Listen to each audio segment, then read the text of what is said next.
Herzlich willkommen, liebe Zuschauerinnen und Zuschauer, zum Wochenrückblick von News Aktuell. Wir fassen die spannendsten Themen der Woche für Sie nochmal zusammen. Schön, dass Sie wieder mit dabei sind. Über 3000 historische Drucke zählt die Wissenschaftliche Stadtbibliothek in Ingolstadt. Die Werke stehen in Verbindung mit der Stadt, sind entweder hier geschrieben oder gedruckt worden. Jetzt endlich sollen die historisch wertvollen Bücher auch der Öffentlichkeit zugänglich gemacht werden. Das bedeutet, Seite um Seite werden sie gescannt oder digitalisiert. Bei dieser Arbeit sind die Bibliothekare auf so manche Schätze in ihrem Fundus gestoßen, wie etwa ein kleines, unscheinbares Gebetbuch mit einem großen bunten Inhalt.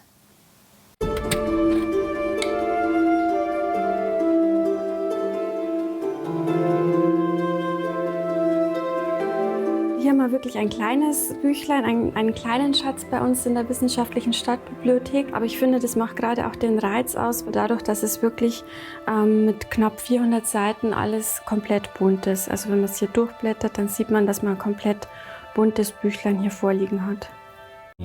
Das Gebetbuch Karls des Großen, gedruckt im 16. Jahrhundert hier in Ingolstadt.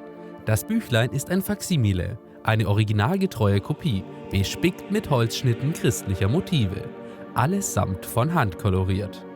Und zusätzlich gibt es einfach diese Randbordüren und zahlreiche weitere Zierelemente, wie zum Beispiel Initialen.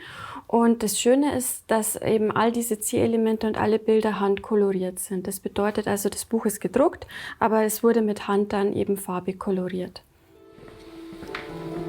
Ein wahrer kleiner Geschichtsschatz. Künstlerisch, aber auch historisch wertvoll. Denn das Gebetbuch ist mehr als nur ein Gebetbuch. Dem eigentlichen Gebetbuch ist hier eine Lebensbeschreibung Karls des Großen vorgebunden. Hier ist dann auch eine Abbildung von ihm. In dieser Lebensbeschreibung finden sich dann mehrere Randbemerkungen. Das sind also dann die Quellenangaben. Hier wird also jetzt zum Beispiel Aventinus zitiert, der auch in der Universität Ingolstadt Professor war. Und dann heißt es hier zum Beispiel, die deutsche Zunge hatte er am meisten geredet und am Hof gebraucht. Also dass eben Karl der Große hauptsächlich Deutsch eben am Hof gesprochen hat.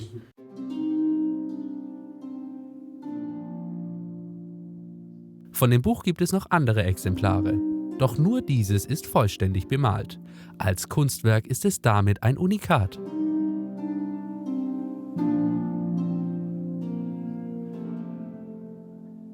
Dieses Bild gefällt jetzt mir persönlich ganz gut, einfach weil die Farben hier sehr kräftig sind, weil es schön getroffen ist und einfach dieses Leuchten um die Heilige Maria finde ich einfach hier sehr ansprechend. Damit Werke wie das Bettbuch Caroli Magni nicht nur in den Archiven verstauben, sollen sie jetzt nach und nach digitalisiert werden. Dank Fördergelder des Deutschen Bibliotheksverbands können die Mitarbeiter seit 2021 fleißig scannen. So konnten bereits 60 der 3000 Werke digitalisiert werden. Also wir haben den Schwerpunkt wirklich auf solche Bücher gelegt, die eben jetzt zum Beispiel nur bei uns vorhanden sind oder wo es dann einfach Besonderheiten gibt, wie in dem vorher gezeigten Buch mit diesen hübschen Handkolorierungen. Und solche Bücher werden dann schwerpunktmäßig digitalisiert. Wir können es nicht leisten, dass wir jetzt alle 3000 dann scannen. Und das ist auch gar nicht unbedingt nötig, weil viele der Bücher auch von anderen Bibliotheken bereits digital zur Verfügung gestellt werden.